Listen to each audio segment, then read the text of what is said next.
A ceremonial rungu and a one-finger salute are two things that were synonymous with Kenya's second president, the late Daniel Toroitich Arap Moi. Born of Kalenjin parents, Moi chose a traditional symbol of authority in his 24-year rule.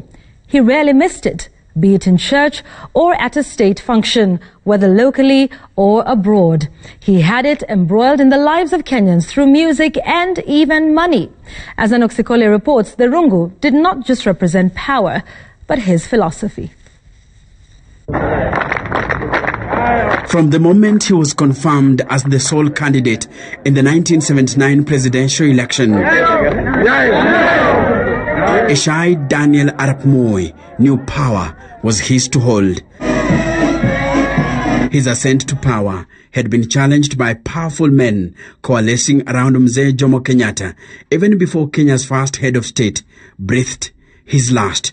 And for Moi, it was time for the country to know who was in charge. On this day, a visibly excited Moi employed gestures and symbols as if to assert, advertise and legitimize his authority and that of the ruling party KANU. Under his rule, Moi demanded that all Kenyans must pledge undivided loyalty and commitment to the nation, the head of state, the ruling party and the government. What was termed as a loyalty pledge became part of the education curriculum. I pledge my loyalty to the President and the Republic of Kenya, my readiness and duty to defend the flag of our Republic. From a very young age, Kenyans were taught to live the meaning and spirit of the words contained in the pledge. But Moi also wanted these words communicated with ease. He will do that through the use of gestures and symbolism. It is here that his ceremonial rungu came into being. Mzee Jomo Kenyatta handed a fly whiskey. That's for blessing. It's aged by then. You know, Mzee Kenyatta became president at the age of 71, an old man. So now he was not a fighter. His role was to bless the country and to lead it. Now Moi became a president at the age of roughly 53. So that one is supposed to be a warrior. So rungu is to fight for Kenya, not to fight the Kenyans, to fight for them. If not throwing a KANU salute, Moi was whisking his baton. For political scientists, this was to communicate beyond the boundaries of language, while serving to reiterate the institution of KANU and the presidency and the power behind it. Those are symbols of authority, which African presidents hold dear, and especially Mzee Moi na Mzee Jomo Kenyatta. Kenyatta valued mugwisho yake, Moi rungu yake. The rungu, made of ivory and gold, was christened Fimbo ya Nyayo, and lyrics were coined for it. Fimbo ya Nyayo, Fimbo ya Nyayo, yatuongoza kwenda mbele. The song by Kariako Friends Choir praised the baton for helping Moi lead the country.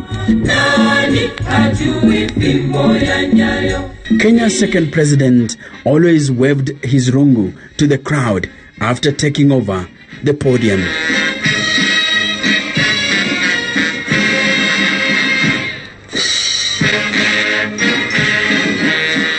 To make his symbol of authority more interactive, it was embroiled at the back of the then 20 and 100 shillings notes, which already had Moi's portrait at the front. Mwaka wa 81 tulikuwa tunaenda Melbourne. Kufika Los Angeles, kulikuwa na mayor wa Los Angeles mweusi anaitwa Thomas Bradley. Tukaenda kula chakula kwake, chakula cha mchana. Akiteremka katika ile balustrade, ikateresa rungu yake, ikaanguka. Hangeweza kwenda mkutano wa Commonwealth katika Melbourne bila hiyo rungu.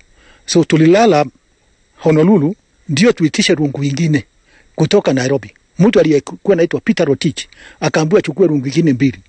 Apitie Southeast Asia tukutane Sydney. Tulikuwa tunajua timings. Tukifika Sydney, Australia, ndio Peter sasa naye tunamkuta pale kwa tarmac. akapanda juu, akapatia mzee rungu, akateremka naye. Against a charged political landscape, Moi moved to affirm his authority. As he celebrated 10 years of Nyayoism in 1988, Moi moved to decorate the country with monuments that symbolized his power and that of his party, KANU. The largest monument was erected at Uhuru Park to symbolize his power, leadership, and national unity. Other Moi statues were erected in major towns in Kenya, prominently featuring his ambiguous fimbo. By their very nature, all monuments are of course intended to be viewed. But Nairobi's Nyayo era monuments included structures and space, such as surrounding benches and steps, to allow for leisurely viewing and reflection on the monuments. The constellation of ideas embodied in these monuments attempted to legitimize as well as assert KANU's authority. Furthermore, they sought to demand loyalty to the ruling party and through a national identity to the nation state and to the president. Enock, Sikolia, Citizen TV, Nairobi.